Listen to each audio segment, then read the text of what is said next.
Welcome to my YouTube channel. વિદ્યાર્થી મિત્રો, આજે આપણે ધોરણ 9 ચેપ્ટર નંબર 11માં દાખલા નંબર 3 જોઈશું. સ્વાધ્યાય 11.2માં 10 સેમી ત્રિજ્યાવાળા અર્ધગોળાનું કુલ પૃષ્ઠફળ. હવે આપણે ખબર છે અર્ધગોળાનું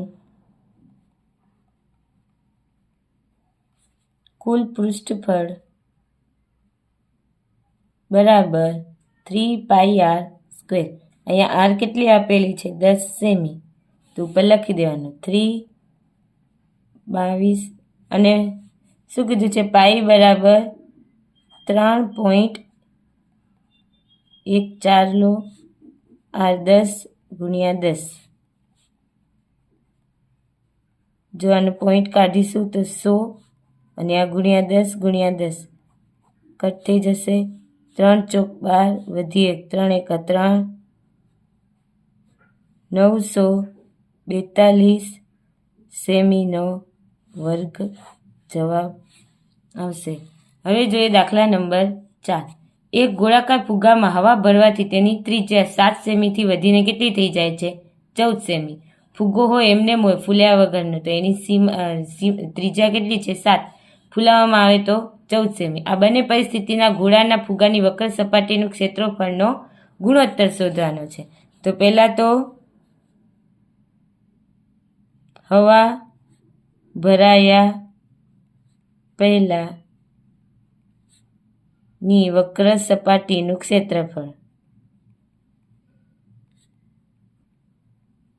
શું આવશે? 4πr². અહીંયા આર બરાબર 7 સેમી લઈએ. અહીંયા આર બરાબર કેટલું છે? ફુગ્ગો ભરાયા પછી 14 સેમી. ચલો 4/22/7 × 7 અને × 7. આમને આમ રહેવા દઈએ. પરિણામ નંબર 1. એવી જ રીતે હવા ભરાયા પછી વક્ર સપાટીનું ક્ષેત્રફળ તો શું આવશે? હવા ભરાયા પછી 4πR². 4 × 22/7 × 8 14 × 14. સમીકરણ નંબર 2. હવે આપણે બંનેનો ગુણોત્તર, તો સમીકરણ 1 અને 2 નો ગુણોત્તર લેતા